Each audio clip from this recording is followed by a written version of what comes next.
大家好，欢迎收看《震惊最前线》，无马看中国，我是主持人张宏林。再次感谢大家收看我们的节目哦。中共在取得统治里面，当然制造许多的一些话术说辞哦，其中一个就是推翻所谓的旧中国、旧社会，去打造一个全新的新中国。当然，在他所描述的旧社会里面，就是人吃人，充满剥削，也就是我们过往这个所谓的非常多欺压平凡百姓。所以必得要有这一些民军，必得要有一个是人民的政党起来发动革命让他取得统治的正当权。但旧社会到底真如中共所说的这么样的不堪吗？我想我们可以好好来评析一下。那今天很开心，我们邀请到透视中国的高级研究员，也是台大政治系的荣誉教授明居正老师。明老师你好。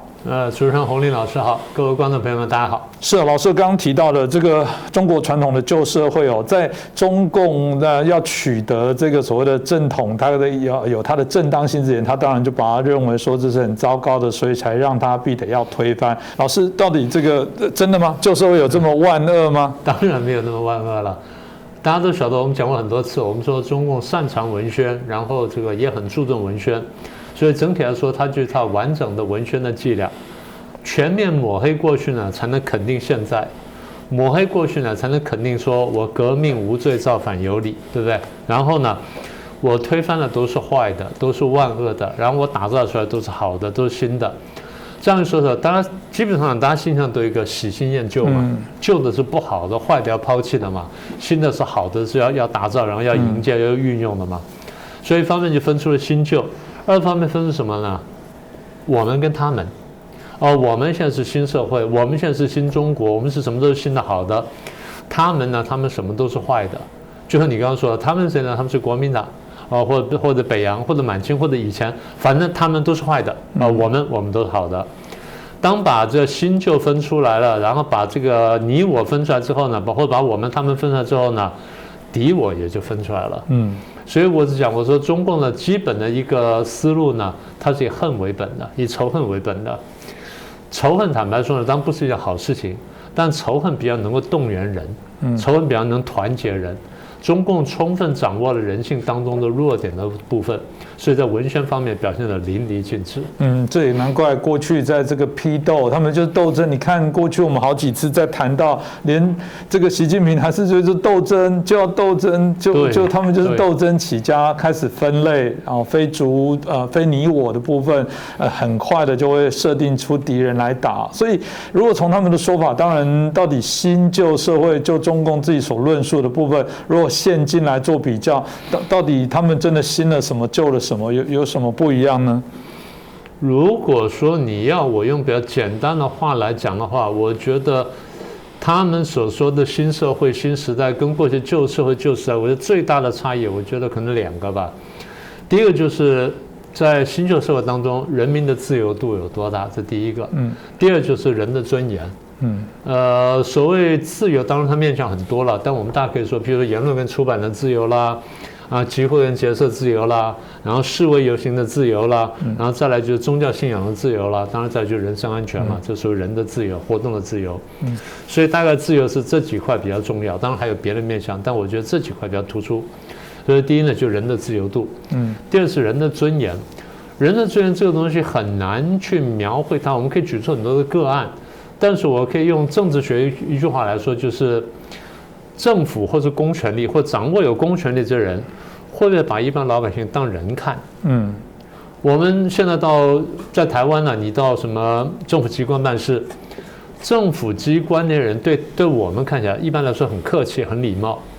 你到基层去看更是如此。我因为有很长时间没有到那个什么所谓区公所去办事情。前几年一进区公所，眼前一亮，哇！第一就是窗明几净，然后第二就是秩序井然，第三很多志工上来，然后志工也很客气，办事人也很客气。我觉得我像什么？我像主人，是不是这样？我到台北办事也这样，到新北办事也这样，所以我觉得说，这真的是一个人民当家作主的感觉。那如果讲的简单点，就是政府把人当人看。我觉得这点差异很重要。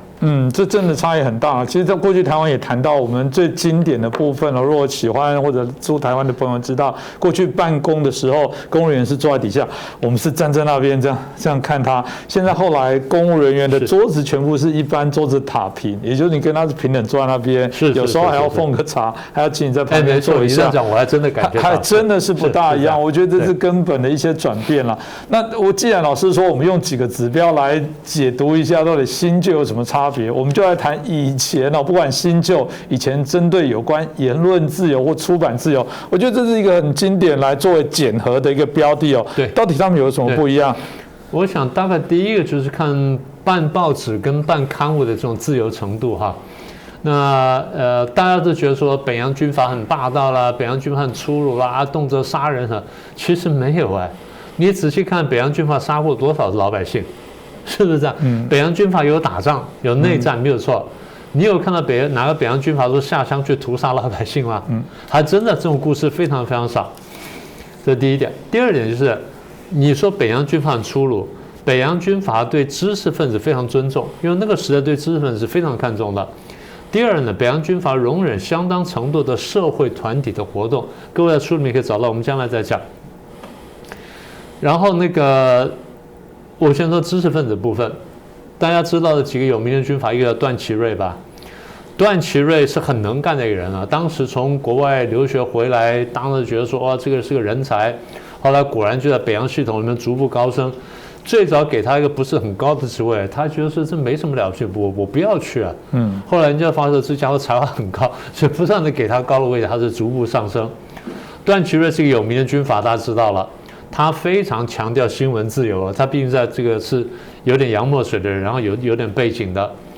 结果当时很多报纸呢，对他的很多当政他当总理的时候呢，很多作为呢不得人心，不管是这个对付这个第一次世界大战啦，或者应付日本等等，大家觉得他处理的不好，觉得说没有骂他到卖国了，就是骂得很重。他最后怎么办呢？他没有去压制这些新闻他自己下野你说现在中共找个这个总理，因为被报纸骂了下野看看，第一不会有这种总理，第二根本不会有报纸敢去骂总理嘛，这第一个。第二，袁世凯大家一天到晚嘲笑他，袁世凯当时被骂得非常惨的，骂最凶是谁呢？国学大师章太炎。章太炎用台湾话来讲说，照3顿骂了，每天早上起来就啪啪啪骂，然后袁世凯就问说：“今天张大师有没有骂我？没骂我。那今天日子好过一点。今天又骂了，那跟昨天一样。”袁世凯对这个天天骂他的章太炎软禁他，然后每月给他500大洋。什么叫500大洋？我们等下再解释一下。所以这些你说很粗鲁的军阀，对知识分子还是相当尊重的。北洋军阀时期呢，对言论自由呢是非常非常开放的。大概在1920年代，就是北洋军阀正盛行时候，中国的报刊杂志有多少种呢？1000多种，基本明白。官办的没有几个，官办都是就是这些军阀办的，没什么人看的。现在大家甚至不知道这些东西，大家知道都是当时比较流行的这种社会上办的刊物，这些比较自由派的思想的这个刊物。而且记者，我刚刚讲说，记者是可以骂人、可以批评人的。所以记者叫做无冕王或无冕皇帝，这词是当时慢慢流传出来的。记者去批评政府批评这些名人的时候呢，言辞有的非常激烈的。但你又看到几个记者被杀掉吗？有一个叫邵飘萍，邵飘萍被张作霖的手下杀掉，为什么？因为他通共了，不是因为他言辞激烈，因为他通共。你说这些报纸杂志太激烈了，言辞太过分了，北洋军阀会不会关掉？会关。他要把这报纸关掉，关掉之后过一阵他偷偷再开，这北洋政府睁只眼闭只眼的。大陆今天你试试看，你不要说办报纸了，网络上有什么言论，你要么就封网，要么就请去喝咖啡了，大家都知道的，对不对？好，那你说真的有些新闻报道报得不太理想或者什么报得太凶了，或者甚至不合适或者说这个其实是过分了，那怎么办？政府会进来，他设一个新闻检察官，他真有新闻检察官。他进来看干什么？帮你开天窗。有人那个报纸天，这条基本上挖了一块白的，就是很奇怪，说怎么会这样？因为临时找不到东西贴补上去，好开天窗。所以这是北洋时期，国民政府时期呢，一大堆刊物啊，大家都晓得说，中共当时在所谓叫国统区底下办刊物，全中国大陆人，你只要读官方书，你都知道这个事儿。我只举一个最有名的《大公报》。大公报是1902年在天津的法国租界创办的一份报纸，后来慢慢风行全球。大概什么时候它的影响力最大呢？1926年到1949年。什么叫1926到1949呢？大概北伐前后，1926年，然后1928年呢，北伐成功了，全国统一了。28年到49年，《大公报》呢是全国最响当当的报纸。为什么这么响当当呢？他说，我有4大原则，我们《大公报》4大原则：第一，不打，我不阿附任何个政党；第二，不卖，我不卖身，你们用钱去买我，我不被买，我不卖；第三呢，不私。我不为我自己的利益讲话，我为我国家民族利益讲话。第四，不盲，我不盲从，不瞎眼。所以这个不党不卖不私不盲呢，非常有名。大公报上一直搞到1949年。大公报有名到就是中共成立政权之后呢，还要继续借助大公报。所以大公报现在大陆上还有叫大公网，就现在的大公网已经叫做官办大公网，官办大公报。所以你这样说，你说民国时期的言论自由不比现在大得多吗？第一，从刊物的种类，各位现在大陆上可以找到几份民办刊物，找到几份民办报纸，找到几份就是不受到官方压力的报刊杂志，甚至不受到官方压力的任何网站、新闻网站也好，什么等等，有没有？刚才大公报的4不主义，大陆上哪一份报纸可以做到？哪一个刊物能做到？哪一个网站能做到？有个别人能做到。做到之后呢，轻则请喝咖啡，再来呢就是关网站，再来呢坐牢去了嘛。有的还会消失，到现在也不知道到哪里去了。不知道到哪去，有多少人不是这样子呢？这个什么709大抓捕，抓了多少正直的律师？现在这几年，不管是这个武汉肺炎也好，抓了多少有名的这些敢讲话的人。李文亮这么一个有专业的，在专业上去批评政府，还不是批评政府，专业上去提醒这件事情人叫吹哨者。那现在呢？被技术上做掉了嘛？不就这样的吗？所以大家说自由，为什么我们特别强调这个言论自由呢？因为言论自由呢，一旦这么开放，比方说你的空间其实非常大。你不但就言论自由哈，它跟买卖自由不一样啊。我买卖你不太管我就算了。言论自由是我可以批评政府的，我可以批评政府要员，可以批评政策，可以批评什么。而我批评完之后没有什么大事情，所以这是一个很好的指标。是，如果赵老师说的，我们出版跟言论自由在旧社会才这样而已，那我们就好奇，那旧社会其他的自由的状况又是如何呢？再下来就是集会结社了哈。第一呢，大家看看当时的这个集会的这些集会结社情况，我们先说结社情况。我们没有真的统计数字，但是大家从中共官方后来出的官版的历史书当中，大家可以看到，就是中共渗透了当时中国社会里面的多少的这些团体，围棋社、文艺社，或什么插花社，或什么体育社，这个社那个社。中共经常洋洋得意跑来讲说啊，我渗透了什么社在那边，然后让这个东西变成一个进步的团体，为政治服务。哎，人家是插花呀，就插花社也出来表态说怎么样，然后围棋社又出来批评了当时的国民政府怎么样，然后再来什么剑道社也批评了国民政府这个不去抗日什么等等。今天，第一，有多少个这种团体敢出来真正批评中共的这个政策？第二，有多少个团体不是中共把持的？有多少真正的民间团体？所以这叫集会，这叫结社。所以为什么我们说民主国家，我们说好呢，就是给大家很大的自由度。那么也就是你的结社的目的不违背善良风俗，然后对这个国计民生是有益的，或甚至不要说对国计民生有益，你对老百姓的休闲活动或者说这个心神宁定有帮助的，都同意你成立，这是结社的自由。那结社的另外一面就是集会嘛，因为我们成立了一个象棋社，我们不能老去远距下象棋啊。对，有人厉害可以下盲棋，那种人毕竟很少，所以多半就是坐在面前一盘棋，你一步我一步这样下来下去，这叫集会嘛。所以下象棋也要集会，下围棋要集会，插花集会，剑道集会，什么棋要集会。那集会跟结社是一体两面。再下来呢，示威游行，集会结社不一定示威游行。什么时候示威游行呢？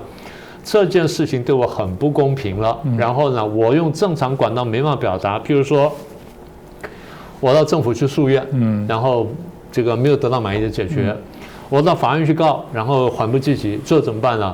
我揪了一批跟我利益相关人啊，咱们上街去抗议，这叫示威游行。在北洋政府时期有没有示威游行？有啊，五四运动不就示威游行吗？别的不要说什么129了，什么128什么等等，那多如牛毛了。那北洋政府对这示威游行怎么办呢？大家回头想想看，安抚嘛，安抚啊。五四运动的时候，我的老师就被抓过呀。我在台湾老师那时候是这个北大学生啊，他五四运动被抓过，抓完之后没两天放掉了。今天中国大陆如果说有人办了一个这个反政府游行，你觉得那人会怎么样？你觉得这会怎么样？好，释放了。然后再来就是，譬如说，国民党时候，你说大家办报纸、办抗议行不行？行啊。共产党的这个书里面，他的这个党史的书里面，大家回去看一看。有多少篇幅不是讲说谁谁谁在什么时候多么英勇，在国统区在国民党笔底下办了一份什么什么报，然后呼吁共产革命，然后宣传这个社会主义理想，然后使得多少人转变了立场，不是洋洋得意的讲的东西吗？然后不但办报纸，然后不但出书籍，不但宣扬思想，而且最主要什么？抹黑跟攻击政府啊！政府不是不能批评，可以，完全可以，这是正常的。问题是，如果不是事实的话，那就抹黑了嘛。你说在国民政府时期有没有抹黑？有抹黑，但是如果抓到怎么办呢？比如说我出来道歉，我出来就有个报上不是有什么更正启事、道歉启事吗？现在中国大陆有吗？是不是这样？而且大家看到就是多少当时说搞公运的、搞学运人，最后变成中国的领导人，陈云不是吗？然后周恩来、邓小平这人不都是搞过吗？很多有名的薄一波什么，你去数数看，都曾经在这地方、那地方搞过什么玩意儿，搞过什么组织学生抗议什么等等。国民政府有没有干涉？有干涉。有没有禁止？没有禁止。有干涉，没有禁止。也就是说，这次我来了，抓了、关了，好，过2年放了，然后你别的事情你又闹起来了，你就再来嘛。所以有干涉而无禁止。中共是斩草除根呢，而且斩草除根完之后，他洋洋得意。你看我政报了，我平反了，然后我就把这个什么，89年春夏之交的风波平定了，所以我们共和国才怎么样了，杀人杀到那样的，毫不羞愧，毫不羞愧。段祺瑞会下台，然后袁世凯会仰骂他的人，中共没有这个雅量的。大家说中共这没有这雅量，这乱讲。你看1986的86学潮跟1989的89民运下场怎么样？今天他们日子怎么样？大家非常清楚，所以我们这个各位只要对比一下，就晓得说，在国民政府时期，所谓的国民政府统治时期旧社会，人民的自由呢是我不能说100%，但比起今天来说是十分充分的。是哦，如果赵老师刚刚所提到，包含出版言论的自由，包含集社结会，包含示威游行，在那个旧时代要被推翻的旧时代，看起来都还蛮活跃。这个到底在救什么？但还有一个很重要的指标是，也会从宗教啦。我觉得信仰这些东西，在许多国家都认为那是一个非常重要的稳定自己的身心的一个部分。那我就好奇，在旧社会的这个所谓的宗教呢，是否是旧到不行？它怎么个旧法？中共一直把宗教信仰视为的传统迷信，它有2个根源，一个根源当时从马克思那边来的，马克思批评宗教，马克思批评宗教的目的，一方面就是他真的对旧的宗教有很多不满意的地方，那没有问题，你当然可以批评。宗教里面也有很多，或宗教这些教职神职人员也有很多不正确行为，当然可以批评，没问题。西方的历史传统上面也有很多对宗教的改革，什么马丁路德，这些都是很有名的案例，所以这没有什么奇怪的。事实上，耶稣也是一个宗教改革嘛。那么中国传统呢就更不一样，中国传统基本上因为它没有国教，然后也没有政府，大部分时间不能说完全没有，偶尔有地方时候是推行道教，是推行佛教都有过。但中国2000年来基本上宗教信仰是自由的，基本是自由的。然后佛教跟道教不同的时间被这个迫害过，佛教最有名是三武之祸嘛，大家都很清楚了。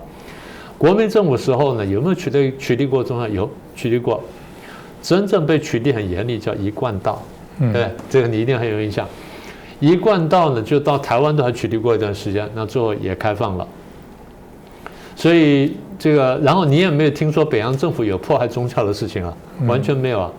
国民政府里说有个这个取缔一贯道，那除此之外，佛道什么各家各派他是尊重的，然后什么大师，各位看到就是很多国民政府的这些人员，他去不能说是膜拜，他去请益的，至少就他去致意，这点在台湾也很清楚嘛，大家看到就是。大陆人来台湾一看说啊，你们迷信，然后你一看到什么大师去拜，看到什么庙去干什么，然后每次选举都去干什么？坦白说，台湾这些政治人物在选举的时候去拜这些呢，不是宗教信仰，是希望说我能够多拉点票，是一个政治动机，但是没有说如果你不投票我就镇压你啊，这是不一样的事情啊。中共不是啊，中共说我是无神论。哎，你无神论就你无神论嘛，那我有神不可以吗？这是你尊重我，那难道我有神我就压迫你一定要信神吗？但中共不是啊，中共是我无神我不信神，我也不能让你信神，这个就很奇怪了，这就完全违背了中国2000年传统。大家一直以为说中共压迫宗教是文革以后的事情，不是的，大家仔细看看书。中共从1950年开始就用清理社会关系这个口号呢，或者用这个大帽子呢，就开始清理宗教。和尚尼姑在那时候已经被押还俗通婚了，很多庙是被拆掉了，不只是西藏啊，或者说什么新疆这地方，汉地啊，在中原里面也都是如此。简单说，中共是不相信宗教，然后他推广无神论的，他镇压宗教。所以将来历史上一定会再写一个这个中共之祸，中共迫害宗教之祸啊！和尚尼姑还俗通婚就算了，各位现在看，少林寺有 CEO， 你如果叫金庸写小说，少林寺有 CEO， 他会写成什么德性？少林寺变成一个观光胜地，变卖东西的地方了嘛？今天少林寺不就是如此吗？他开始卖文凭了，你少林寺打到第几段了，或什么的，那打木人向导打到第几层了，这不是开玩笑吗？好，这对这个佛教的镇压。然后那时候不是说这个清理反革命嘛，打会道门嘛，在打会道门的同时，什么三合会、三点会了、一贯道了，然后什么太极门什么的，打会道门同时就打了很多宗教，所以很多民间的这信仰慢慢也都被消弭了。当然，文革时候因为生活太苦，大家慢慢开始相信，然后后来又开始起来。最近这几年呢，中共不是又在大力打各种宗教吗？天主教、基督教更不要讲了，那是外来的宗教。中共把这种外来宗教看到什么？帝国主义侵略中国的第一线，他是这样理解的。换句话说，全部是用政治角度去理解人类社会的所有层面。所以为什么我常讲说，共产党对权力呢有一种病态式的执着，讲的就是这个意思。好，那么天主教、基督教被打了，打完之后怎么办呢？因为还要信啊。好，我搞个3自教会，自养、自传、自信，就是我们不靠这个梵蒂冈，不靠什么，我们自己搞一个中国的一个宗教出来。你说纯粹宗教就算了，不好意思，这宗教背后的神职人员，所谓背后的神职人员，全部是党员。大家去查到这些什么赵朴山这些人的背景，全部都是党员。然后最后死后呢，盖党旗啦，盖什么东西，荣耀都不得了。为什么？因为你帮党奉献了一生。表面上看起来，你是一个什么主教啦、神父啦、司铎啦或什么很有名的宗教家，其实什么呢？就是我们的秘密党员。党员渗进去，渗到每一个地方，这就是政治力量渗进宗教、掌握社会的一个具体表现。好，那再来就伊斯兰教。伊斯兰教中共从一开始呢就更加害怕，为什么？它是一个以少数民族为主体的一个宗教。当然也有汉人也有信伊斯兰教的，但比较少，大部分是新疆啊或者回来我们所谓的回民。第一呢，种族就不太一样；第二呢，它的风俗习惯不太一样；然后第三就是它的边陲。中共对于这个少数民族是非常在意的，老是怕是分出去了，跟外国搞什么东西。所以对伊斯兰教的那种打击呢，什么那是更是难以想象。那当然还有藏传佛教也是如此。藏传佛教跟外国的这些所谓勾连不太多，但从达赖喇嘛出去之后呢，他觉得说藏传佛教跟印度关系很近，是印度想搞我的一个管道什么的，所以对藏传佛教也打得很凶。那最近这20年来打得最凶的是法轮功，那是这个自身的一个民间信仰。那么这是传了几千年的东西。但中共在突然之间警觉到说，他5、6年不声不响的就从一个完全不起眼的一个信仰团体，变成个6、7千万人的一个大的一个全国，你叫团体也不是，它也不是个团体，就大的一个现象吧。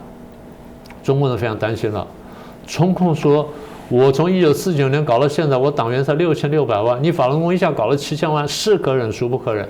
所以不管法轮功做了什么事情，他一定要打，因为他前面逻辑就是如此。所以我才讲，我说这中国几千年的信仰自由呢，到这个时候是被摧毁跟被镇压的最彻底的时候。那你说老百姓的自由呢？这个地方是被严重的压缩跟被镇压的。刚好也在想说，对他们对宗教鄙视，认为无神哦。那对毛泽东不是就在造神吗？他们说不要有什么特别信仰，那不是要大家都信党吗？那个信不只是姓名的信，信仰的部分也必须是党哦。那老师刚刚还是有提到，就社会特别对于所谓的文人。的这些关注啦，其实我想收看我们节目的朋友，应该也都是一个以自身是一个知识分子来自居。要不要来谈一下，多谈一下，就是在那个旧社会到底怎么去面对这些所谓的知识分子？因为中国传统啊，大概除了少数的朝代跟少数的年份之外，少数皇帝时代呢，他特别这个看清甚至践踏知识分子，像元朝了哈。那其他时代呢，对知识分子都比较看重，那当然地位是有高有低。满清末年的时候，其实不管怎么说，知识分子地位还是很高的。到了这个民国初期北洋的时代呢，我常讲，我说要我当教授，我真的不希望说回到北洋时代当教授。我们等一下再来想。具体来说呢，就是北洋政府呢对知识分子非常看重，所以我刚刚讲说段祺瑞啦、什么袁世凯等等这例子。北洋的这个很长时间对知识分子都很尊重，北洋其实对知识分子非常敬重了。当时这个满清末年，当时不是有这个庚子赔款吗？庚子赔款之后呢，美国一些国家还了一部分钱给中国，然后我们中国拿这笔钱办了一些学校之外呢，然后把一些学生送到国外去读书。这些出去读书小孩有的非常优秀，回来之后都变成大师。其中一个呢叫胡适。胡适在民国前期的时候就已经相当有名，有名到什么地步呢？溥仪当时不是废帝吗？住在中南海里面，结果后来国民政府对他待遇非常好，就是他要什么只要不过分，国民政府都给他。那北洋当时也都对很尊重他。溥仪有一天说装电话，就装了电话，装完电话他很高兴啊，他要打，他打给谁呢？他说我不认得任何人啊，不晓得打给谁，就想我打给胡适，就打了。就很高兴，但他又不认识胡适，那胡适也不认得他，当时胡适知道他也不认得他，就打着那边胡适接了，接完之后他这边吓一跳，就赶快挂了，他还得意的把写了他那个自传里头。所以胡适的有名呢，跟胡适那种地位呢，在当时我这样讲讲，各位就晓得了。中国当时没有多少辆汽车，大概1/5是教授拥有，你就知道教授的这个地位有多高了。我们再讲具体一点，1937年我们开始抗战。在抗战以前呢，大学教授的这个待遇都非常好的，大概大学教授的工资我们说薪水到多少钱呢？一个月月薪呢，少则100-200啊，多则呢可以到400到600。我们等一下再讲的概念，大家记得数字。教授是400到600，副教授呢说是200多到400多，讲师呢在100-200，然后助教再往下。然后中学老师呢也拿到100-200，小学老师呢拿的比较少，大概是差不多最多40-50块钱这样子。毛泽东是北大图书馆的管理员，他的月薪是8块钱，我们那解释8块钱。工人的收入呢，看你是熟练工人还是出工，还是说高阶还是低阶工人，简单说10块到4块钱。好，那这些钱是什么概念呢？大概一个4口之家，一个月呢有个20-30块钱呢就很好用了。4口之家20-30块钱在北京很好用了。北京的一套4合院呢，一个月的租金是20块钱。其他有什么油价、米价、猪肉什么的，我们都有数字的，但今天不说了。所以这样说大家就有数说，一个大学教授呢，当然大学教授也是凤毛麟角了，不像我们现在这么多。大学教授当时薪水，大陆叫工资呢400到600块。我们刚刚讲说，大概30块钱可以活得很好，400到600就是活得很好的13倍到20倍。所以我常讲，我说，其实我比较喜欢在北洋政府时代，我喜欢北洋政府，因为如果那样的话，我的月薪就一般人的10倍以上，10倍到20倍，月薪呢就10倍到20倍，所以你可想而知啊。简单说就是那个时候比较好。是，如果这样子，刚刚明老师来录节目的时候，我们应该争相想去看他那台很少看到的轿车，这样，就是可以想象以前哇，这个教授的确受到比较大的一些关注哦。所以是不是最后也请明老师可以针对中国常说这个他们取代，他们想办法带领大家到一个新的中国，去一个新的社会而鄙视哦，这所谓的旧社会。所以老师要不要做一个总结？大概还是那几句话。第一就是中共的宣传是颠倒黑白，然后信口雌黄然后极尽抹黑跟污蔑之能事呢，所以是基本完全不可信的。第二点呢，就是我们这样对比完就晓得，旧社会其实并不坏，中共是为了要证明自己的革命是正确的，然后要告诉他说你现在生活很好，所以这样子告诉他旧社会非常黑暗。旧社会不是没有黑暗面。没有黑暗面，不会说每隔一段时间就起来革命，这是我们都同意的。但是中共的说话是不能相信的。大家如果不信的话，我刚刚讲了，各位自己去找资料去比较看看，然后你就晓得真相在哪里。其实你也不用往远处找，你把中共官方的党史找来，看1928年到1949年，也就是国民党统治那段时间，看什么东西呢？在国统区，中共用哪些手法去打击政府、去抹黑政府，然后看说这些事情你现在能不能做？那个时候是能做的啊。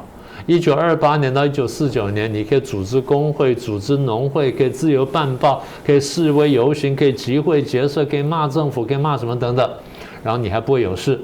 当然，选举当时是不完整的，选举是不完备的，但这些自由你都有。换句话说，基本上是一个可能没有民主但有自由的社会。所以我觉得最后关键差异就是还是我那2句话，在旧社会里面，人民的自由度非常大，然后对人的尊重度比较高，而在中共的统治之下呢，这些呢完全付诸阙如。其实刚刚明老师讲，我在想说，真的就用中共自己在对新旧的部分评论吧。他说这个新旧就像天堂跟地狱，哇，这难怪中国的人民想要天堂啊！天堂有什么？先说地狱有什么？他说旧社会就是反动、压迫、黑暗、剥削、丑陋、愚昧、灾难、恐怖、不义。所以中共要带给我们中国的新社会是什么呢？是进步，是解放，是光明，是福利，是美好，是文明，是幸福，是和平，是正义，是天堂。我觉得听得好感动，我也好想要移民到中国去。这显然，尤其是最近那个我们知道这个徐州八孩对这个铁链母亲的事情，这不一条铁链要把它拉回到旧社会吗？真的吗？中共有带领中国走向所谓的新社会吗？我觉得值得来反思啊。我觉得这一集如果不能稍微给你一点当头棒喝，当然我想明老师的目的当然不是这个，是真的就希望大家据理来说话，我们这个以这些真实的资讯来跟大家来做一些回应来看待。真的吗？中国真的有最后带领朝向一个厉害的我的国吗？如果没有，我觉得大家真的应该好好反思。我觉得不管是你现在身在中国境内，或者在台湾，或者在其他地方我们还是有责任必要的去透视了解中国，这也是我们节目最重要的目的哦。今天再次感谢明老师，也感谢大家的收看。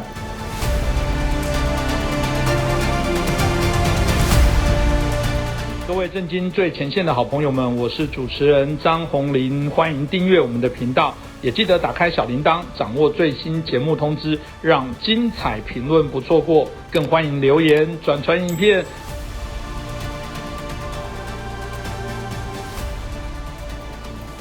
大家好，欢迎收看《震惊最前线》，无马看中国，我是主持人张宏林。再次感谢大家收看我们的节目哦。中国人民政协报发表一篇文章哦，这个直指这个所谓的这个明毒暗毒哦，对这个中国的统一哦都有很大的影响。这边提到，不管是反共反中哦都是不可接受、不可原谅的哦。这有人就说哇，照中共现在管海那么大的这个界定哦，这个所有台湾人应该都属于这个台台独的这些所谓的分子哦，因为毕竟连华独都不行的话，拿中华民国国旗都不能被接受的话，那台湾到底还剩什么人不是台独分子呢？这到底怎么回事哦？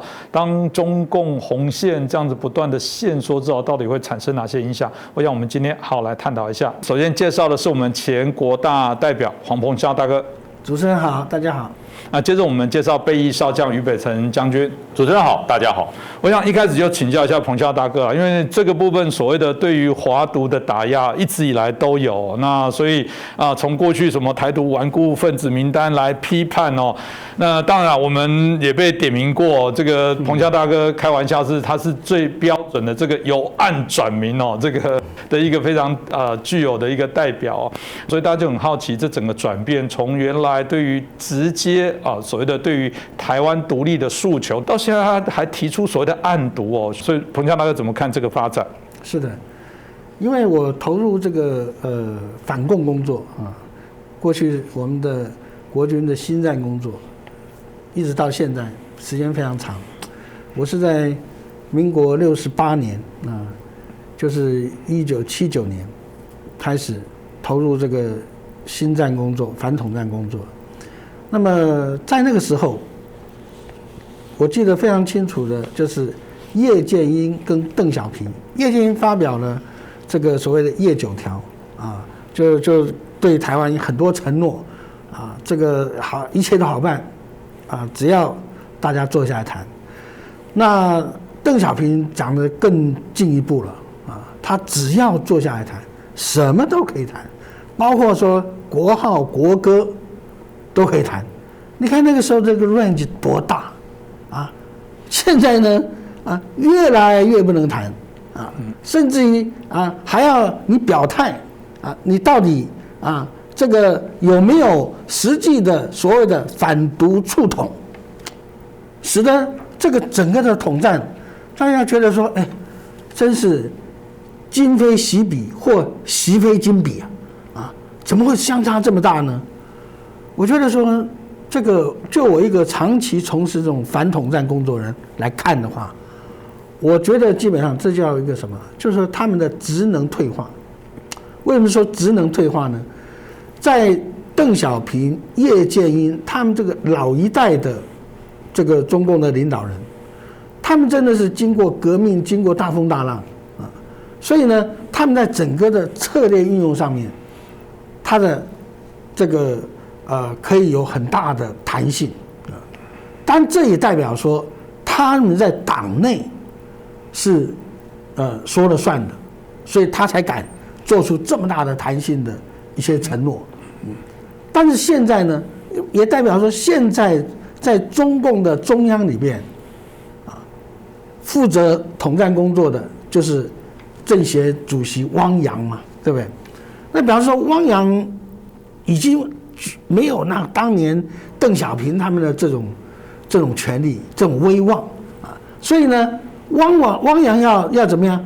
眼睛看着习近平看习近平怎么说，习近平拍板定案多一步他都不敢讲那么我们发现说，这个政协这个过去它主要是统战工作，所谓的统战工作不止对台工作，包括说对他内部的什么知识分子啦，这个什么民主党派啦、少数民族这都是在他所谓的统战范围。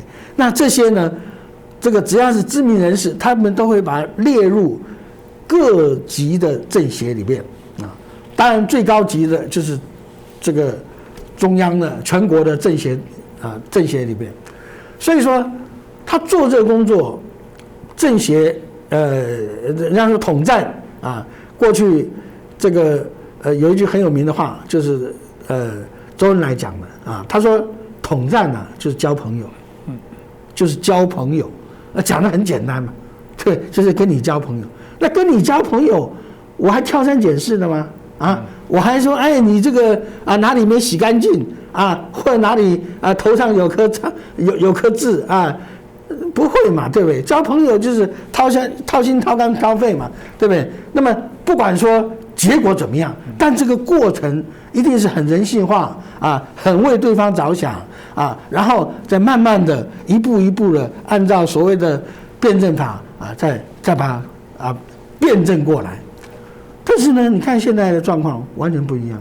他现在做的，就以我这样的一个我很不客气的说，我比较专业的角度，他很多作为是反统战，那个效果刚好相反。你看前段时间啊，我们一个退休的艺人芳芳啊，到大陆去讲那些话，你说在台湾会有效果吗？大家听的是反效果，对不对啊？什么啊，像小孩一样不听话甩2巴掌，对不对？这种话，台湾的年轻人听得下去吗？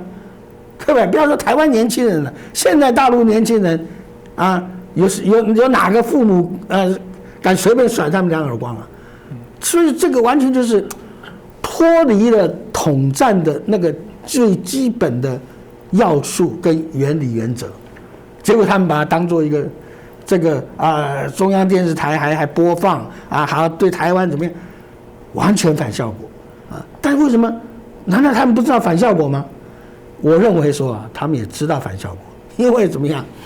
过去我在新战工作单位，我们以前呢就经常有这样的一个这种互相开玩笑或者说互相砥砺就是我们的新战到底是给敌人做新战，还是给长官做新战？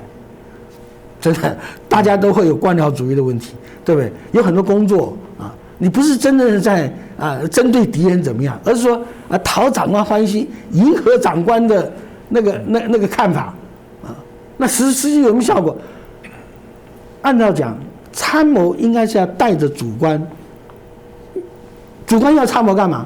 就是帮他出主意嘛，帮他做出一个最好的一个决定，这才是一个好的参谋而不是说参谋是主官听主官命令然后怎么样？所以那怎么会这样子？就是做业绩。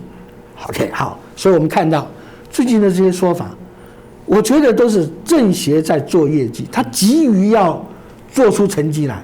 所以说这些的，只要习近平或者中共中央认为说，不错不错这个做得很好你可以拿出一些东西来嘛。你看这个艺人怎么样那个什么人又怎么样又有年轻人来跟我们一起唱歌又什么，对不对这个冬奥又有选手跟我们手拉手穿我们衣服，这是什么？就是汪洋的业绩。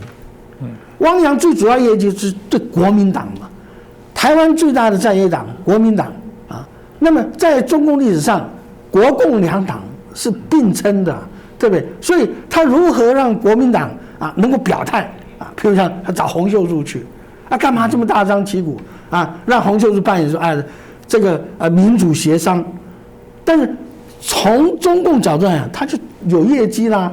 你看国民党前主席怎么样？那他现在进一步要朱立伦表态，朱立伦有没有表态呢？朱立伦一上台以后，把党章给修了，加进了什么反台独，这不就是中共的所谓反独促统吗？那么他现在更进一步说，你要表态你要做出促统然后你这个反台独不是光嘴巴讲你要有作为出来。说实在，难道他不知道国民党有很多的为难的地方？国民党是一个要参加选举的党，如果说你真的这样子按照共产党的要求这样表态的话，他在台湾有票吗？他现在已经在这个人民的这个支持度认同度已经掉第3名去了。如果他这样搞下来，他有票吗？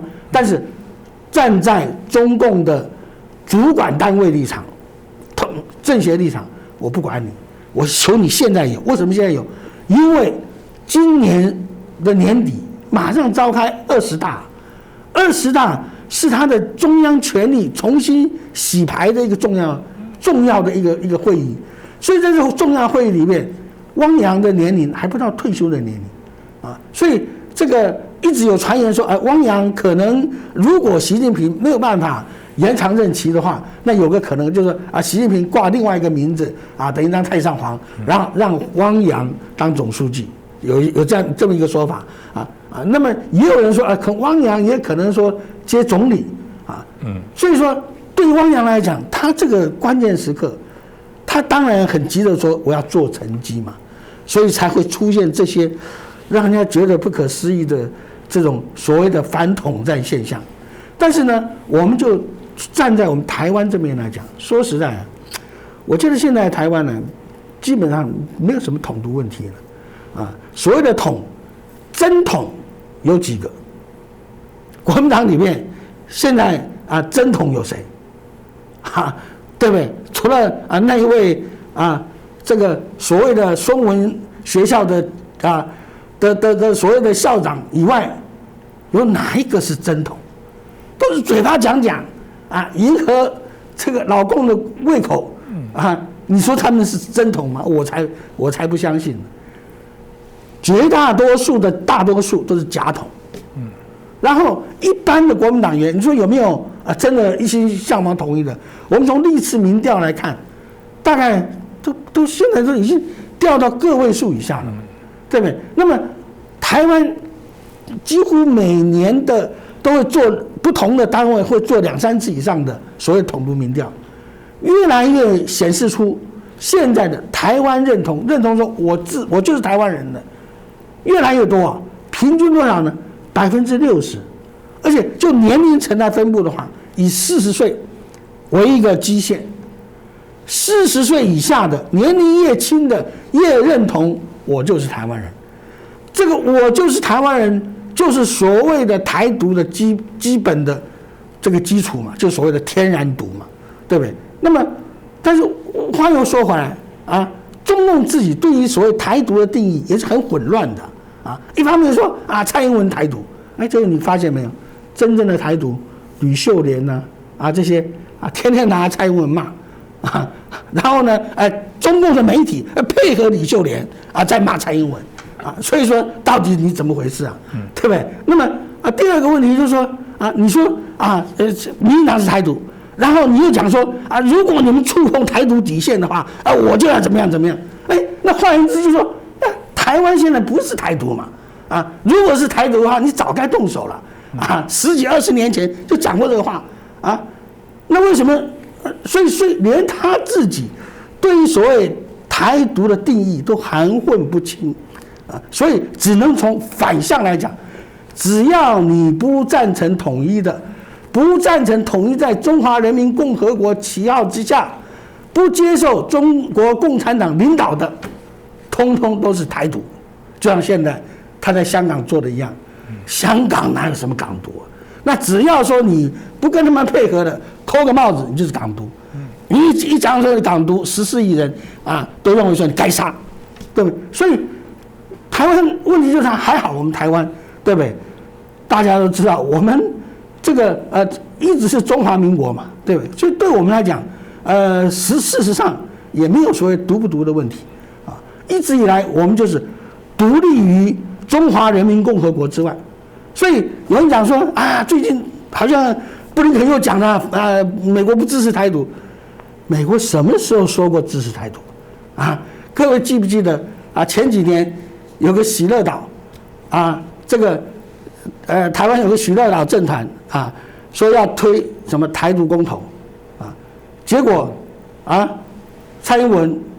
严格要求民进党所有从政党不能够参加然后不但这样，还修法把这个统独公投的门槛修到说你几乎没办法所以这个吕秀莲非常生气，说他把台独阉割掉了那么美国的在台协会也出来讲话了，说美国不支持台独但是美国的确是不支持台独。不支持台湾人搞什么统独公投什么，但是美国有美国的想法他所推的，在中国看来就是往台独方向推。那我们是被台独。现在你看蔡英文，他没有哪个是说我去这个争取美国国会通过什么法案，没有都是美国国会自己通过的，对不对？然后这些法案的确是。不断的强化我们作为一个国家的这种地位，跟在国际上的这种地位。所以说这些在中共看来，你就是搞台独嘛。但是话说回来，我们很无辜啊，我们没有必要嘛。但是我们更重要一点在哪里？就是说啊，这个中共老是讲说啊什么中美之间3个公报啊是中美之间的这个建交的政治基础啊，绝对不能碰的。3个公报里面关于两岸问题有个很重要的，就是任何对于台湾现状的改变，一定要是通过和平的方式啊，而且是在台湾人民意愿之下才能做这个改变。这一点，既然中共签署了、承认了，那就是等于是扣在中共头上的一个金箍咒。如果你想要用非和平手段在对台湾来改变现状 ，OK， 这都是美国会干涉的，而且它的这个基础跟乌克兰不一样。你看美国跟乌克兰有什么条约？没有任何条约啊，没有任何的法案说美国有那个责任要保护乌克兰，要出兵，没有。只有去年参议院通过了一个这个等于是援助乌克兰的这个法案，那只是说给钱给他武器而已，对不对？所以这一次你看说，你看美国都没动，美国干嘛要动啊？不是天下有事都是美国的事，美国这一次就摆明说，你的欧盟，你的这个大西洋工业组织，这是你们家门口的事啊，你要管啊，特别是德国啊，这几年来一直跟美国几乎唱反调嘛，对不对？那么现在好了，你看你能不能解决？最后你不能解决，最后怎么办？大家请美国回去做老大嘛。同样的问题，今天就是说，什么是现状？在我们跟美国断交以前，或者说中共这3个公报签署之前，中华民国在台湾就是一个现状。中华民国台湾是跟中华人民共和国互不统属，那就是当时的现状。所以这个现状，美国所要维护的是这个现状，而我们现在蔡英文的路线也是越来越明确，就是中华民国台湾。中华民国台湾跟中华人民共和国互不统属，对不对？这也是长久以来的现状。至于说中共你要说这是台独或怎么样，这你家的事情，对不对？我们才不听你转，要听你的话那就投降算了。但是问题就在于说，今天以这个中国的实力来讲，坦白讲，因为这个。对于台湾的问题，最主要的海空军力量，你海空军力量跟美国来比，相差太远太远。更何况，我们台湾在不管是这个制海或防空，我们的这个火力、这个飞弹的这个数量也好、精准度也好，都不是乌克兰所能比的。所以这方面也是为什么我们有那个底气走我们的路啊。老共一直在叫啊，但是台湾人啊。支持维持现状，甚至于支持台湾独立的比例越来越高，支持跟中国统一的越来越少。最近啊，这个吕秀莲前副总统讲了一些543的，好像说哎，我们要争取和平要怎么样啊？但是很多年轻人就讲了啊，哎，谁要跟巴孩妈的国啊合为一国啊？台湾的年轻人会接受吗？不可能嘛！啊，一个大国啊，这一次冬奥期间最丢人现眼的，就是那徐州的巴海妈啊，锁这个锁链啊，简直跟我以前在那个夜市里面看到那个红毛猩猩被锁的锁链一样，对不对？一个人呐啊，一个妇女啊，这样子，然后生了8个孩子啊，你还沾沾自喜啊，直到现在还没弄个水落石出来。这是个很世界级的丑闻。你要台湾人去跟你一个国，这样的人越来越少啊。所以说，我们也看到说，虽然很多台湾人到大陆去工作生活，真正入籍中华人民共和国的少之又少。这代表绝大多数台湾人嘴巴讲啊，说要赞成统一要怎么样，都是假的嘛。真的话，你就。台湾的护照一撕入籍，不就统一了吗？对不对？所以这些都是这个其实你说中国知不知道？他们也心知肚明，只不过他们要业绩嘛，那台湾这边的有些人要钞票嘛，所以两厢这个一拍即合，一同演一场所谓的统独大戏，如此而已。是，我想刚刚彭孝大哥当然也提到几个非常重要的一些观点啊。当然，台湾说法是用脚来做投票，真的如他所说的，如果真的中华人民共和国这么好，赶快就是可以去找寻你更期待的，因为台湾作为一个民主国家，这本来就是你自由意志可以来作为决定哦。不过当然，这个为难的部分是以他现在随便都给你扣帽子哦。我们以前节目也提过，就中华民国今年是111年哦，按这个概念来说。中华人民共和国现在几年？所以其实台湾人应该很生气，说你们才是共独，当初这个破坏、分裂等等。我们节目当中说过，应该正确的说法应该这样说才对。不过因为现在中共取得话语权哦，看起来比较像是他自己内部的这些大内宣哦。他在这个《人民政协报》这篇文章里面，当然就指说，这个国民党自从这个连战这个包含洪秀柱这个远离核心之后，好像就开始迷失了方向哦。有人就说这可能是对于国民党的一个警告哦，这个提醒他就做你最后的这些补考的观察。于将军，你怎么看待这个事件？这其实国民党目前来讲一直走不出一个死胡同。什么叫死胡同呢？就是大中华民国时期，他一直把那个幻想留在锦绣江山大中华民国时期。所以你只要到了深蓝里面去开会或者跟他们聊天的时候，他就跟你讲说，我赞成你的中华民国派，你告诉我你的疆域是什么？那我就讲宪法所及之处，台澎金马，独，你就是独。我说为什么我是独呢？他说我们的疆域应该是包含外蒙古那都是我们的，你要有这种气魄、这种气势。我说长官我说我15岁进入军中的时候，你告诉我相信了。那时候我正在做一个统一梦，跟习近平做的一样。习近平现在也在做一个统一梦，他想把台湾给统一了。我说我15岁的时候进入军中，我也在做统一梦。我深信三民主义，让大家自由、民主、平等，具有人权，可以让中国大陆的那个14亿同胞觉醒，然后呢揭竿起义，然后变成我们的同胞，然后我就可以变成锦绣江山的大中国、大中华民国时期。我说15岁我相信，我今年54岁了，你还跟我讲大中华民国时期？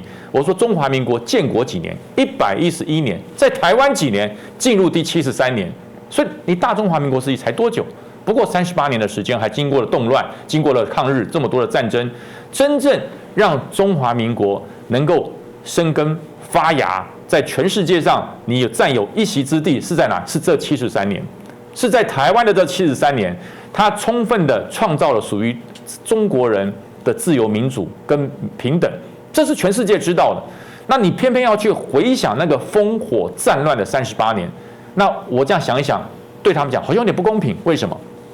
因为38年的时候到了台湾来，为了要安顿这一些思乡情绪很重的这些从大陆过来的这些各省级都有，所以在政府下成立了眷村，就把这些人全部聚集在一起不管是哪一个省的，山东的江苏的反正都聚集在一个省里面，就有山东眷村什么眷村，他们的定义他们不在台湾，这些眷村前辈他们的定义不在台湾。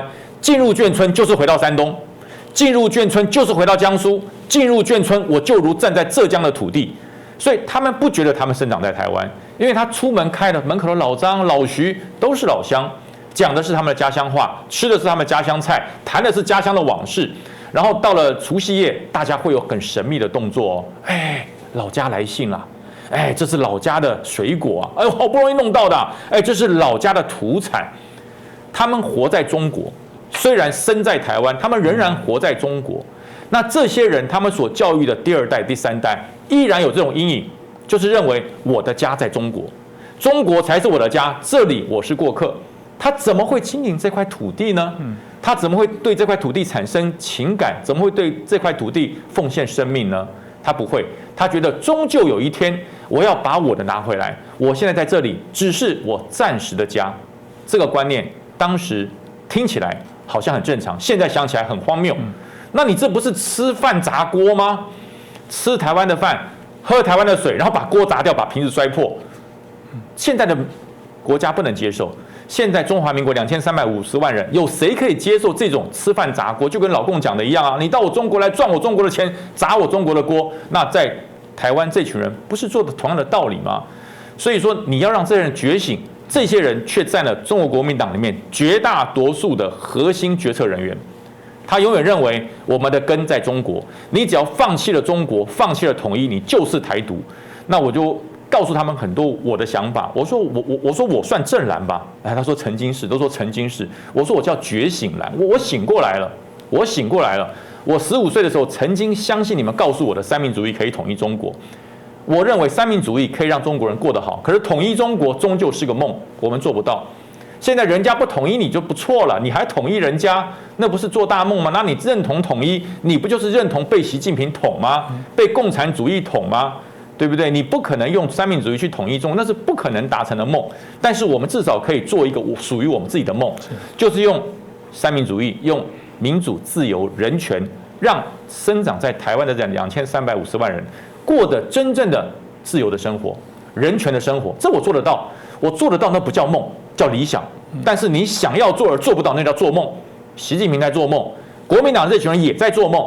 他想有朝一日，这个习近平会垮台，中国的人民14亿人会觉醒，然后突然间，这个到台湾来，把你们这些人请回去当总统、当总理，然后来统治中国，这不是梦吗？这跟满清当时溥仪做的梦是不是一样？最后成立了伪满中国，对不对？一样的是梦。那这个梦你还不醒吗？我醒了不行啊，我觉醒了不行。我就他说，你看，你由统变独。我说我的统，当时是你们告诉我可以统一中国，是用三民主义。现在我不能醒吗？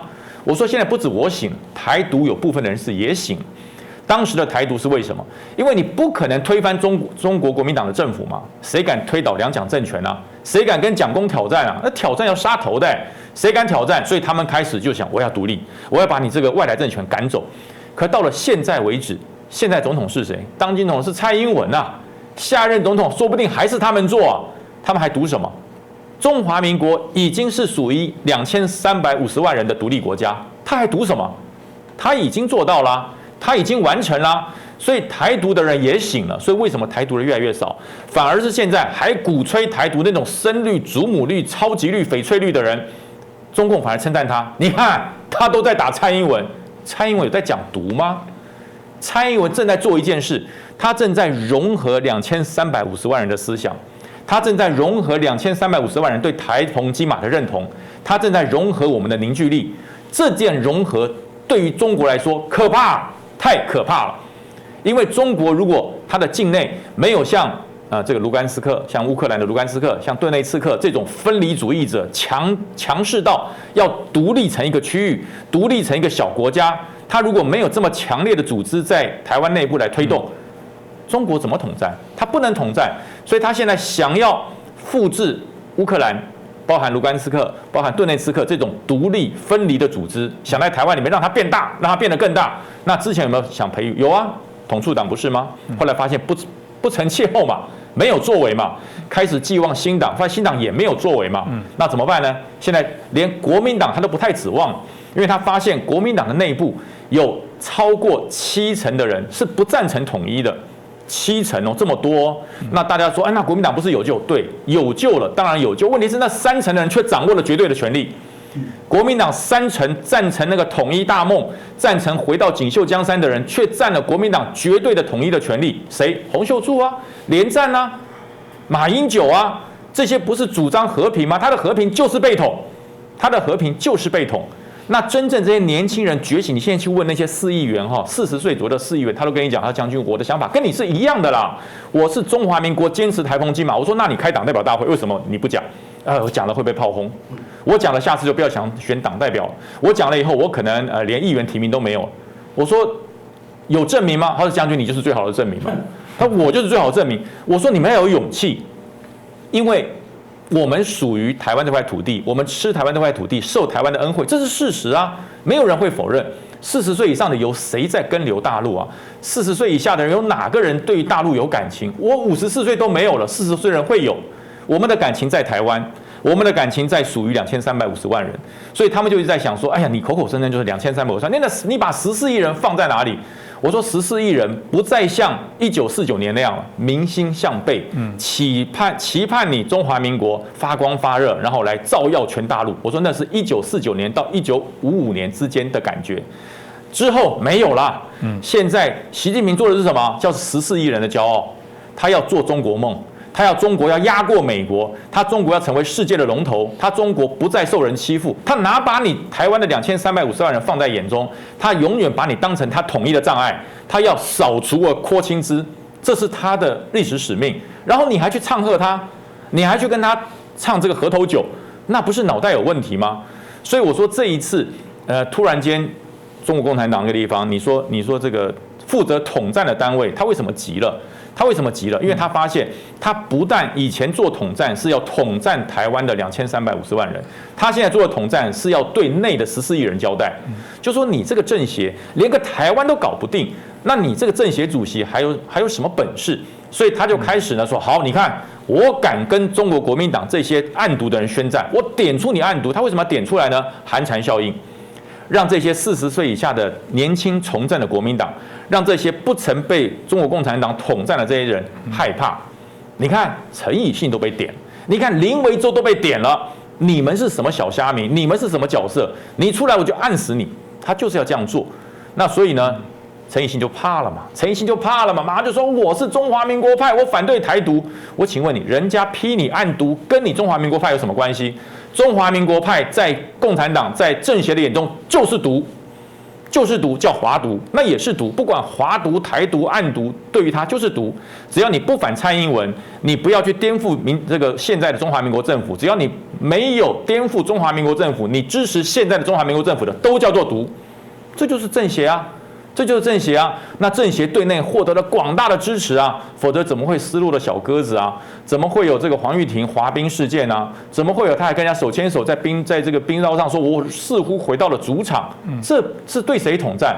这对台湾来讲是失败的统战，可对14亿人来讲，那是非常振奋人心的统战，因为他根本不把台湾2350万人放在眼中，他认为你是一个石头，是个障碍，必须要搬开。那么我们被他当成石头，我们就自卑自怜，我们就要担心吗？就担心被打吗？不是的，你视我为石头，我告诉你，我不但是颗石头，我是颗巨石，你是搬不动的巨石。为什么？因为我们拥有的是你们没有的，我们给予中国人的，我们给予这些属于台湾的中国人，我叫做中国人2.0。我们这群人拥有的是所有5000年来中国人从未享受过真正的自由、民主跟人权。你中国大陆有吗？你中国境内的这些中国人有吗？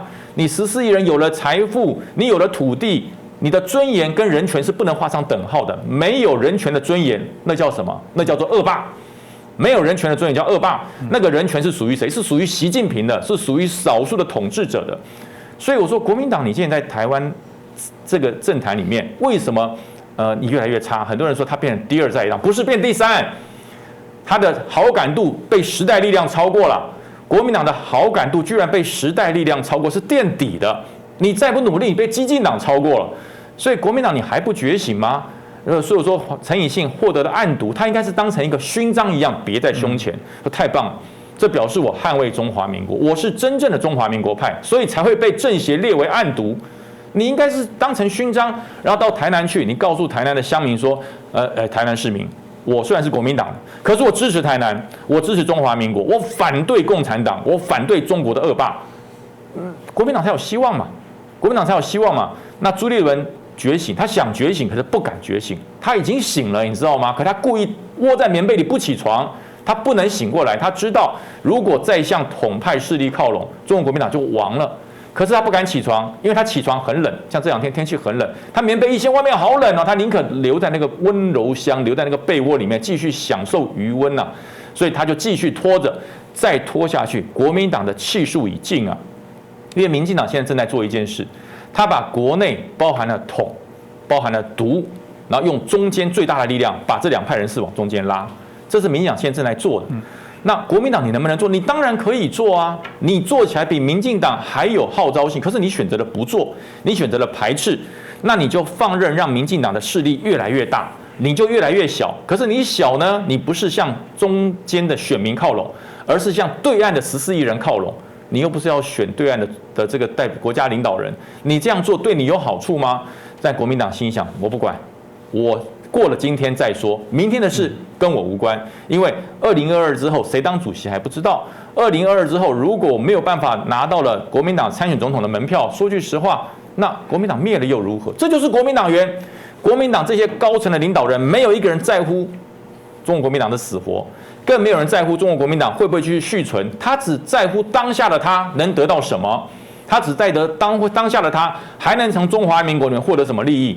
所以为什么中国国民党这一次的选举，年轻人一直闪，一直跑，然后柯文哲的民众党不断的收，你国民党只要没有提名的我来提，你国民党只不要的人我来收。那这个时候呢，国民党剩下什么？剩下老的一些从政同仁，老的从政同仁都65岁以上，你还能用几年？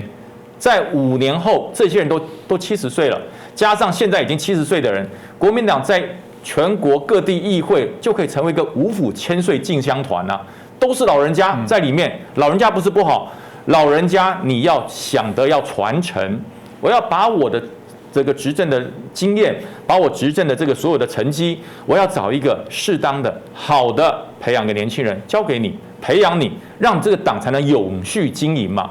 现在国民党叫做过了这个村，后面那个店就烧了。他过了河不是拆桥啊，他过了一个村就烧一个村。那你有多少的资产？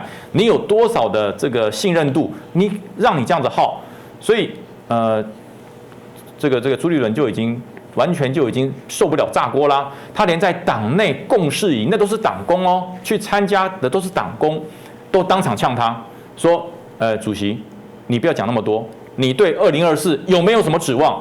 他不知道该怎么回答，他只好使出个杀手锏，就是开骂。谁对2024有指望，就是败类，就是败类。除我之外，除了我以外，对，我是主席，我开骂就表示不是我，那哪有自己骂自己的？所以你看赵少康马上出来撇清，而且这一定不是说我。张亚中说，那赵少康是不是败类啊？所以国民党就是如此，他还间接的就差没有才这个取得 ISO 9005的这个认证了哈。他说国民党是世界公认的内斗党，这是谁讲？国民党的党主席讲的，他自己帮自己认证是内斗党。内斗党，你正在斗。朱立伦，你正在斗，你在斗谁？你在斗赵少康，你在斗张亚中，你在斗所有要挑战你2024总统参选的大位的人。人家参选是要拿下总统，要拿下执政权，他们现在只是做一件事，他只要拿下国民党的参选权就好了。能不能选上另外一回事。现在明眼人都知道，国民党按照这种状况走下去，2024绝缘了，绝缘。那张票叫废票，那张国民党的总统参选票废票。可是呢，这些人还是乐此不疲，大家在抢那张废票，抢到之后呢，发现不能用，已经过期了。最后还是让民进党连续的执政。我觉得国民党已经变成一个没有出息的政党，怪不得民众党虎视眈眈。所以国民党要再起，我觉得到目前为止，我觉得国民党再起的希望是零了，没有希望。要救这个中华民国，让它变一个完整的两党制度，只有一个办法。所以以前民进党讲一句话说：国民党不倒，国家不会好。我以前积极的反对，非常不认同。可是现在开始，我慢慢知道，他们讲这句话是说，国民党如果不打破、不结束，没有一个第二势力起来跟民进党抗衡，中华民国真的不会好。是这个，我想不只是我觉得从我们国内看得到了，其实在海外到美国，其实也对于许多这种台湾政治内部的改变也很关注哦。最近在台湾很高度关注是前美国的国务卿来到台湾来访问大家就很好奇哇会产生什么改变？其中一个很特别的是他的这个中国政策的首席顾问余茂春教授，大家也会很好奇说余茂春过往在中国长大，但后来到美国念书怎么样透过他自己的努力，既然可以最后进入到美国的华府，进到这个国务院，这种让大家也能信任，而且也大家也提到说，后来川普的许多中国的政策，大概也都是受到他的一些资讯影响非常的多。那当然包含余茂春到底是怎么样做，他为什么有机会来改变美国重要的政策，是不是可以请教一下我们彭夏大哥？是的，我觉得这个特别是像余茂春这样的一个他本来就是中国人嘛那么能够成为国务院里面美国国务卿的首席顾问这个在美国的政府里面这是很不容易的事情那么为什么会是余茂春？难道除了余茂春以外还没有别人吗？其实不是的。我所了解的，我们有很多华人在美国的国务院也好，甚至于说中央情报局啊，这个国防部都有啊，而且呢，都越来他们的这个所服务的那个阶层跟所负责的事情越来越重要。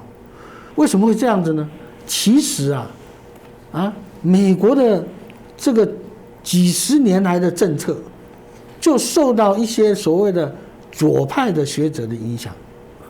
从什么时候开始？史诺，一个美国的这个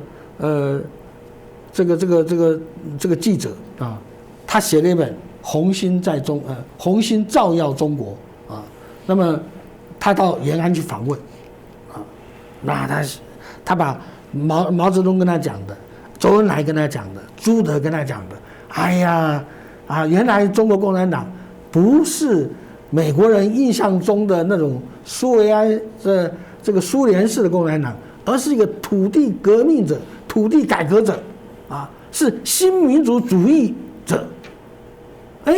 他们就对中国共产党就觉得说，跟苏联共产党是不一样的啊，他们跟我们的观念是很接近的，是一个改革的力量。所以从那以后一直下来，到了哈佛大学的费正清，因为费正清他在哈佛这个主导这个中国研究非常长的时间了，几乎长达半个世纪他的这个生徒很多。那么他们都有一个想法，就是中国可以和平演变啊，我们如何跟他多接触啊，让他融入我们这样一个价值观念、价值体系来，那么我们可以改变中国。所以这一直以来，为什么会我们美台断交会美国这样子跟中国有10年的蜜月期帮助中国各种高科技的突破人才的培训等等，都是因为说抱着一个幻想，中国可以和平演变。但是这个事情到了川普上台以后，特别是在潘斯副总统跟蓬佩奥他们的大声疾呼下，美国的政策终于做了一个180度的大转变为什么呢？就是说从那以后，你看潘斯的演讲也提到，这个蓬佩奥的演讲也提到，就是说美国跟中国从庚子赔款开始一路扶植中国，希望改变中国，但是最后中国加入 WTO 也是美国全力在促成然后因为这样子，他赚了全世界很多钱，变有钱了跟西方的这个商业各方面充分融合，但有用没有？没有用中国共产党稳稳的掌握住扣个帽子叫什么？中国是社会主义他还认为说，这代表我的成功，他完全没办法接受现代西方的这种自由民主人权的观念徐州巴海姆这种事情就是一个例子嘛他还是这14亿人里面还是一大堆在他的资讯封闭之下，没有对外界没有认识，没有见识，对不对？还是在过去这种中国传统的这种封建的思想里面，你要怎么改变这是没有办法改变的。那么问题是，为什么现在的这个川普时代一直到现在的美国的这些政治人物会对中国有这么越来越清楚的了解？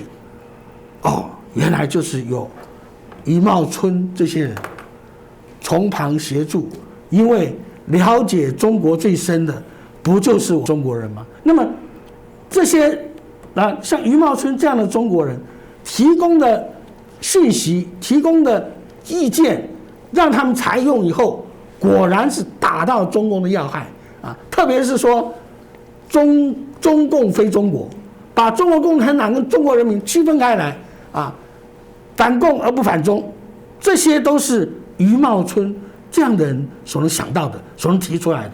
那余茂春是什么样子呢？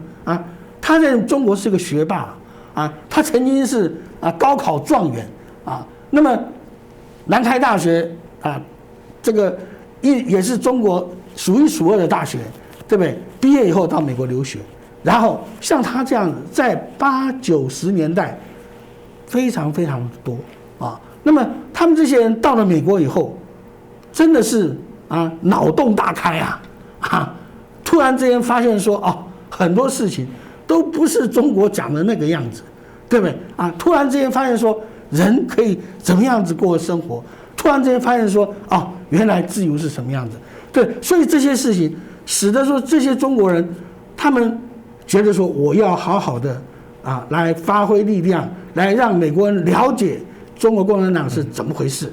所以在这种状况之下，这个川普总统有一个这个他的经济顾问啊，叫做 Stephen Moore 啊。本来川普总统是要请他当联准会的委员的啊，后来但是因为没有通过啊。这 Stephen Moore 讲了很有意思的事情，他说啊，中美角力啊，我们一定会赢。他为什么呢？他有句话讲啊 ，Our Chinese smart than their Chinese， 就是我们的华人比他们的中国人要更聪明、更精明。那 Our Chinese 是哪些呢？啊，哪些华人？就像余茂春啊，还有你看现在这个美中贸易谈判的代表啊，戴琪也是我们台湾出生的华人呢，对不对啊？还有现在美国国防部的副部长啊，她叫什么？徐若冰女士啊。这徐若冰女士，她的父亲原来是我们空军副总司令，对不对？她不简单呐啊！为什么当国防部的副部长？他是 F-35雷达系统之母，他是研究高科技的。那他在美国国防部负责什么？现在的超高音速的导弹啊，他在负责管理这部分。不就是中国人，不是 Chinese， 对不对？还有一个年轻的 Chinese 啊，他叫什么？高信清啊。高信清什么人呢？他是清华大学的毕业的学霸。到美国留学的时候啊，他在这个读这个博士课程啊，参加一个计划，就是研究中国的北斗定位系统。结果呢，他把那个北斗定位系统的那个密码给解码了，获得了很高的评价啊。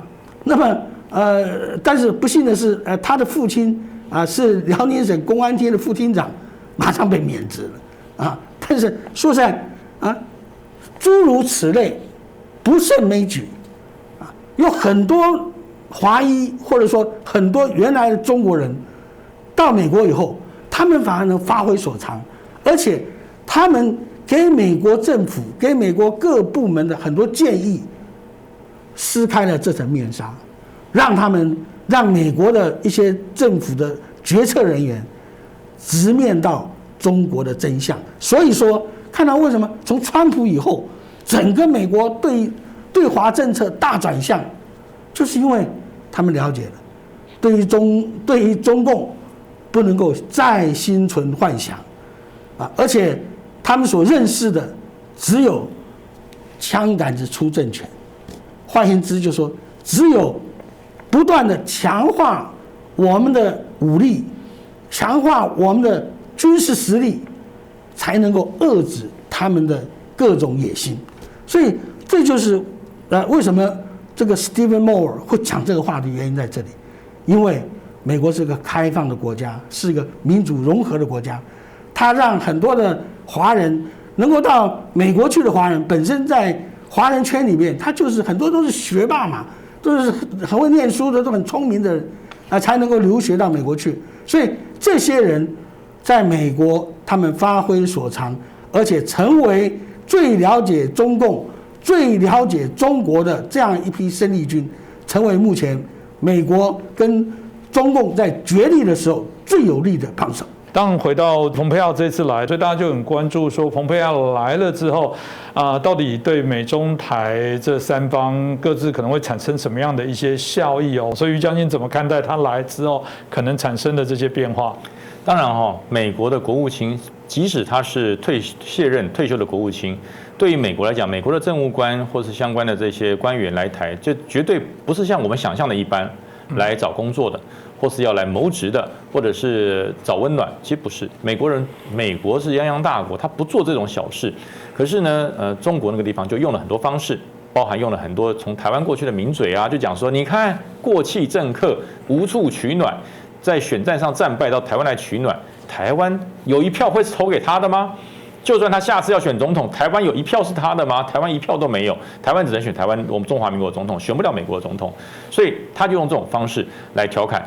那当然，我觉得庞佩奥到台湾来有2层重大的意涵哈。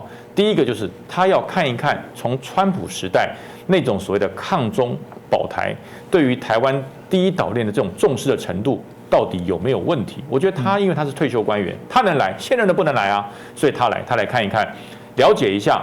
未来是不是这条路要继续走下去？如果台湾内部那种所谓统派、红派的这种力量不断的高升，那我觉得美国会调整它的脚步。美国为什么会调整它的脚步呢？第一个，因为从这个中国大陆跟美国建交了以后，美国看到中国大陆当时看到的是什么？这是一片没有开发过的土地，这是一个非常广大的市场。最主要，他看到了中国人的贫穷。那时候中国人普遍都很贫穷，他认为我把资本主义带进来。我让中国人有钱富起来，就会改变他对于自由的向往，就会改变他对于世界的看法。可是美国人他觉得失败了，他觉得他投入了这么大的财力、物力、精力，还有科学的能力投入给中国，中国的物质改变了，中国的资本改变了，但这个资本并没有督促中国走向民主、走向自由、走向平等，而是让这个专制跟共产有了更大的资本去推专制、推共产。所以美国相当担忧。如果他这么努力的协助台湾，要防堵这个所谓的专制跟共产的主义继续向东边来扩散，那如果台湾不是像他想象的一样呢？台湾也是像他当年看到的中国大陆，看到的中国是需要帮助，但是长大了之后反过来咬你一口。如果这样怎么办？所以担不担心？担心，不止庞佩奥担心，美国人也担心。美国现任总统拜登他当然也担心。他是不是能够跟这个人真的是掏心掏肺的做朋友？所以庞佩奥来，这第一个要来看。第二个，他就要来看一看，到底台湾还需要什么？如果说他的第一个问题的答案得到了，台湾是坚决反共，台湾永远不会以所谓大民族主义被绑架。所以过年期间，很多人跟我联络的时候就跟我讲说，你不要这么支持美国啊！美国人再好，他不是我们同一族的，他是美国人，要中国人长大，我们才能站起来。我说那如果理念不对呢？他说理念不对也是自家人啊。那我就反问他一点：那如果今天你是企业老板，你的这个执行长是举足轻重，要让你这个公司能不能由亏转盈的人，你会找个自己人来吗？还是找个有才能的人来？我说如果换成我一定找个有才能的来。就算是我自己的亲属，他没这个本事，我把他叫来做这个执行长，那是害他也害我啊。那目前我们也是一样啊。我们要用民族主义来界定台湾的未来吗？他是美国人，他是中国人，所以我2选1，我选中国，不选美国，这叫做傻蛋的做法。你应该是你的理念跟你的信仰一不一样。那如果你说理念信仰不一样，我说那你信的佛，那主耶稣基督也不是中国人啊，你信的释迦牟尼佛也不是中国人啊，你为什么信他？就是因为理念跟信仰对了，我认同你。所以现在地球村的概念要出来。你要合作的对象，你要能够了解他的信仰是什么，他的理念是什么，理念跟信仰相同才能合作，理念信仰不同，即使是同宗同源同族，那个也永远无法合作。所以这一点，庞佩奥他这个来台湾的第二个目的，就是要了解啊，台湾是不是啊值得我培养？那如果值得的话，还需要什么？需要什么样的协助？因为台湾的作战，台湾的防卫，我从来不打算说由美国人到台湾本土来帮我们打仗，我不敢想，我也不愿意想，自己的国家永远自己救。但是我们的领海，我们的左右邻兵总得有友军吧？我们北日本能不能够当我们良好的友军依托？我们向南整个印太战略能不能支持台湾继续走下去？台湾自己守，但是左右要有依托啊。否则，中国的海军绕过整个台湾海峡，绕过巴士海峡，从你后面腹背受敌，你要怎么办？所以我觉得台湾当然自己守，但是我的左右依托是不是永固，是不是坚固，这要靠美国的协助。因为美国对日本对整个印太的防线，他是举足轻重的。所以庞佩奥来不是只看台湾一个点而已，他看的是一条防线，但是台湾却是他这个条第一岛链防线关键的一个点，值不值得他美国投入感情，值不值得美国投入他的努力跟他的寄托？我觉得这是现任的国务卿跟现任总统不能做的，所以庞佩奥来做，做完回去之后，他们有他们的管道，会把这个讯息带回去。那如果他带回去的是不行，台湾还是在走国族意识，还是在走大中国意识，他怎么敢给你？他怎么敢投入？他不能再上中国人的这第二次当。所以我觉得这一次庞佩奥来，我听到的目前来朝野包含在野党，大多数人也赞成也说很好，可是要真赞成，不要假赞成，真打酸你酸得要命，那样子给人家带着热忱来的人，他却是冷冰冰的心带回去，那对我们整个中华民国的防线，对于而后我们长久发展，我觉得那是负向。所以我在这边真的呼吁朝野政党，人家是带着热忱来的，我们要热忱以对，把我们的需求，还有把我们对于世界一份子能够尽的心力要充分表达，而不是要把你跟中国绑在一起，跟共产党绑在一起这种心表达出来。如果被人家发觉到你有这种心，我觉得我们要等这个机会，要再等20年。对，我想这个是台湾非常重要的一课。我们也希望透过这部分对于美台一些更紧密的一些交流。当然，刚刚这个于将军也提到了，如果我们前面谈到这个见面了会不会被贴上暗毒这我想就考验国民党或者蓝营的智慧了。那同样，你如果喜欢我们的节目，欢迎大家帮我们点赞，帮我们订阅也欢迎帮我们转传。如果对我们有任何的一些看法跟想法，或者你也想针对我们的讨论做出一些评论，也欢迎您可以留言就再次感谢两位来宾，也感谢大家的支持收看，再次感谢大家。